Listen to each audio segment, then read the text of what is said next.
பிரியாணி சூப்பரா இருந்துச்சுல்ல?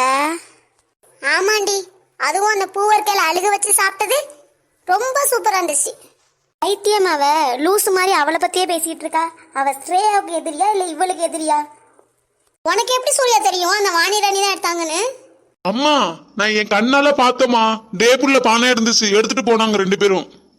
ஆமா, நான் டேபிள்ல தான் வச்சிருந்தேன். அப்போ அந்த பணத்தை அவளுக்கு திருடிட்டு தான் தியாகராஜ் மேல பழிய போட்டிருக்காளுங்க. ஆமாமா. ஹலோ ஸ்ரேயா. சொல்லுங்க த. எங்க இருக்க ஸ்ரேயா? அவுட் ஹவுஸ்ல இருக்கோம் த. அந்த வாணி ராணியும் உன் கூட தான் இருக்காங்களாமா? ஆமா த. சரிம்மா, அவங்க 2 பேரையும் கூப்பிட்டு வீட்டுக்கு வாமா. சரிங்க த.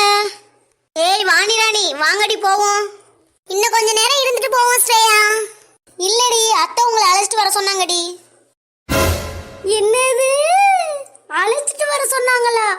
இன்னைக்கு பிரியாணி சாப்பிட்டதுக்கு பெரியாணி அடிச்சிருவாங்க போலயே.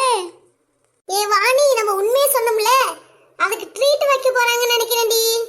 எனக்கு தெரிஞ்சு அது ட்ரீட்டா இருக்காதுடி, பெரிய ஆப்பா தான் இருக்கும். வீட்டிய மாதிரி வளராம வாடி போவோம். இவையே பேச மாட்டா, பேசுவா. ஏன்னா பணத்தை எடுத்தது நான் தானே, மாட்டேனா நான் தான் மாட்டுவேன். இப்படியே பஸ் பிடிச்சி ஊருக்கு ஓடிடலாமோ? வேணாம் வேணாம், ராணி தேடி வந்து வெட்டுவா. நம்ம அவ கூடயே போயிடுவோம். வாடி வாணி போவோம்.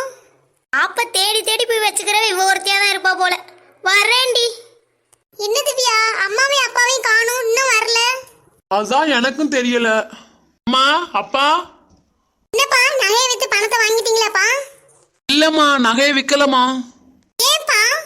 போற வழியில சூர்யா தம்பியை பார்த்தமா, அவர்கிட்ட நடந்ததெல்லாம் சொன்னமா. அவர் தான் சொன்னாருமா, பணத்தை யாரு எடுத்தாங்கன்னு எனக்கு தெரியும் அங்கு, நீங்க நகையை விற்க வேணாம், நான் பாத்துக்கிறேன்னு சொன்னாருமா. சரிங்கப்பா, நம்ம எடுக்கலன்னு தெரிஞ்சா போதும்ப்பா. நான் தான் சொன்னேனேப்பா, கடவுள் நம்மளை கைவிட மாட்டாருன்னு. ஆமாம்மா. ஏன் அத்தை அவசரமா வர சொன்னீங்க? அது ஒண்ணும் இல்லம்மா, வாணிக்கிட்டேயும் ராணிக்கிட்டேயும் கொஞ்சம் பேசணுமா. என்னது பேசணுமா? சொல்லுங்க ஆண்டி.